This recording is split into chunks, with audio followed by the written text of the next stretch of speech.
et il fonda le mouridisme, ou la voie de l'imitation du prophète. En 1888, il fonde le village de Touba, dans un lieu austère et retiré.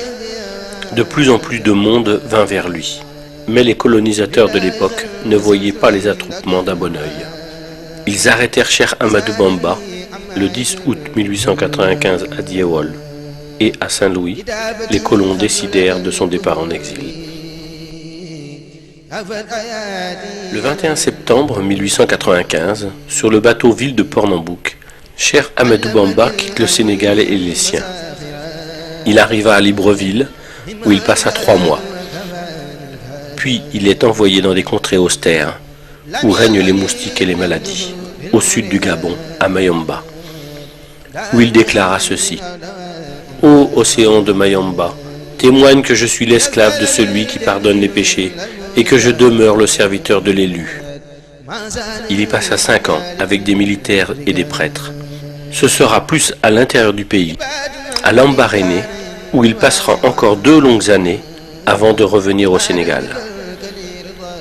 De retour au Sénégal, le cheikh poursuivit l'éducation de ses disciples à Darou Marnane. Mais le nombre de ses adeptes ne cessait de croître. La Mouridia prit une ampleur spectaculaire et demeura une source d'inquiétude pour les colonisateurs qui se sentaient menacés. C'est alors que le colonisateur décida de l'exiler 5 ans en Mauritanie, où se trouvait un grand érudit, Cheikh Sidia Baba. Et le cheikh déclara ceci: « Je ne fonde pas mes espoirs sur le soutien d'un ami, ni ne crains l'agression d'un ennemi. Je suis entièrement confié à Dieu. »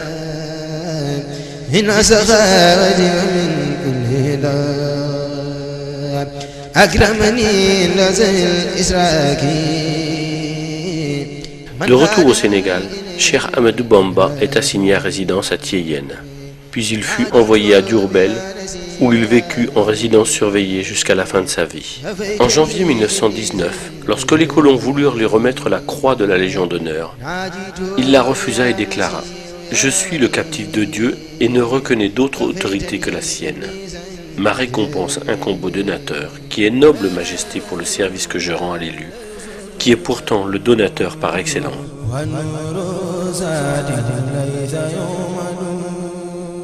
En novembre 1925, Cheikh Ahmadou Bamba demande aux autorités coloniales une autorisation de construire une mosquée à Touba. Le 19 juillet 1927, Cheikh Ahmadou Bamba est rappelé à Dieu. Le conseil de famille désigna Cheikh Mouhamadou Moustapha, fils aîné du cheikh, pour la succession de son père. Le nouveau khalife fut chargé de la gestion des chantiers de la Mouridia, dont le plus important était sans conteste celui de l'édification de la mosquée de Touba. Pour mener à bien cette lourde tâche, son père avait loué les services d'un administrateur, en l'occurrence M. Tahiri, commandant du cercle de Thiès. M. Tahiri dilapida les fonds qui lui avaient été confiés. C'est alors que Cheikh Moustapha Mbaké décida de reprendre à son compte les travaux, mais il fut confronté à l'acheminement du matériel de construction. En effet, le matériel lourd ne pouvant se porter à tête d'homme ni à dos d'animal. La construction du chemin de fer était devenue un impératif pour la communauté mouride. 1500 hommes furent mobilisés pour réaliser 50 km de voies ferrées. Et en mars 1931, les trains pouvaient arriver à Touba. Ainsi, les travaux de la grande mosquée se sont déroulés sans arrêt de 1932 à 1939. Mais la Seconde Guerre mondiale éclata et le 1er septembre 1939, Cheikh Moustapha fit arrêter les travaux. La mosquée avait pris de la hauteur. Les esquisses des minarets étaient sorties. 3000 hommes marchaient à pied pour acheminer les pierres de la carrière de Ndok. En 1945, Cheikh Moustapha s'éteignit à Touba, laissant derrière lui une communauté meurtrie mais très soudée.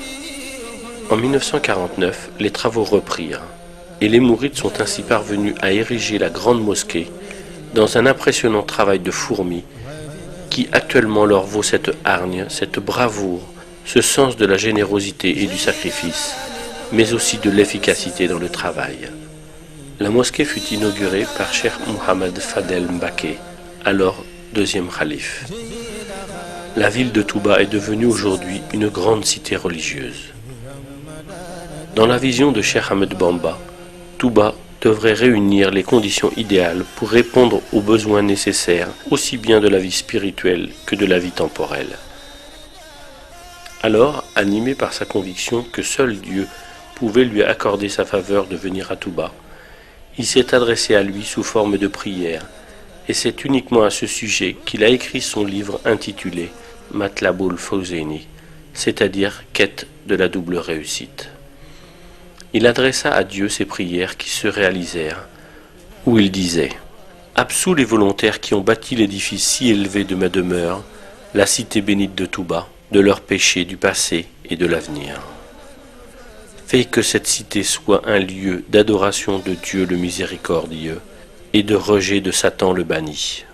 Faites de ma demeure, la cité bénite de Touba, un lieu où on plonge dans la voie de l'obéissance et de la tradition de l'envoyé. Prière et bénédiction sur lui. » Convaincu que la connaissance de la science islamique est la voie royale qui permet d'accéder à la meilleure place dans la vie spirituelle, il s'adressa à Dieu et dit « Fais que cette cité soit un réceptacle d'enseignement, un lieu de méditation et d'entendement.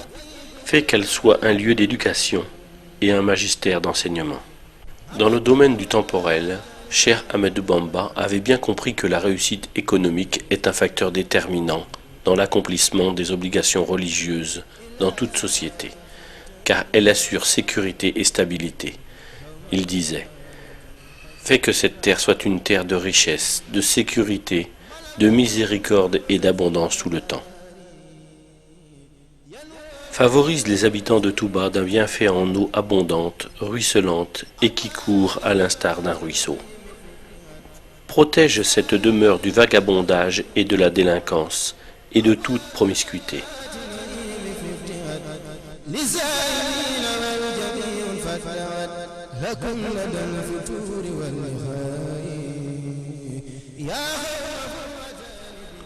À Touba, l'alcool et toutes sortes de drogues, ainsi que l'indécence sont interdits.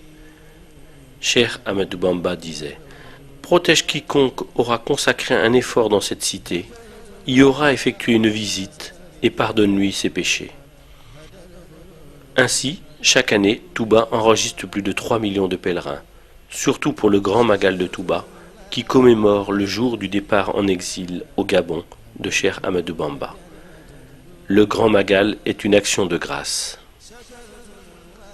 Cheikh Ahmadou Bamba disait « Quiconque te rend visite pour solliciter tes biens, comble-le de faveur et de bonté si tu es riche, mais ne thésaurise jamais ta fortune par crainte de pauvreté. C'est Allah le Très-Haut qui t'a offert cette richesse.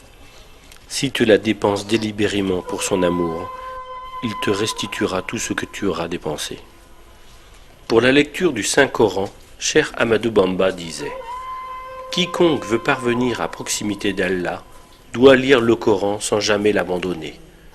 Celui qui veut, dis-je, obtenir l'agrément d'Allah doit lire et méditer le Coran. » Masalik.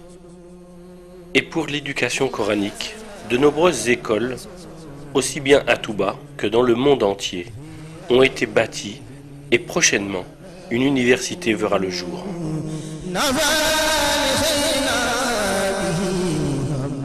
Les mausolées des grands dignitaires mourides sont souvent au pied de la mosquée. Ainsi, après une prière pour honorer le fondateur, les mourides prient en hommage aux successeurs de Cheikh Ahmadou Bamba et de la famille. Touba, créé en 1888 par Cheikh Ahmadou Bamba, a grandi après sa mise en terre en 1927. Nous voilà en 2011, soit 84 années où les mourides œuvrent pour Touba, guidés par Cheikh Ahmadou Bamba.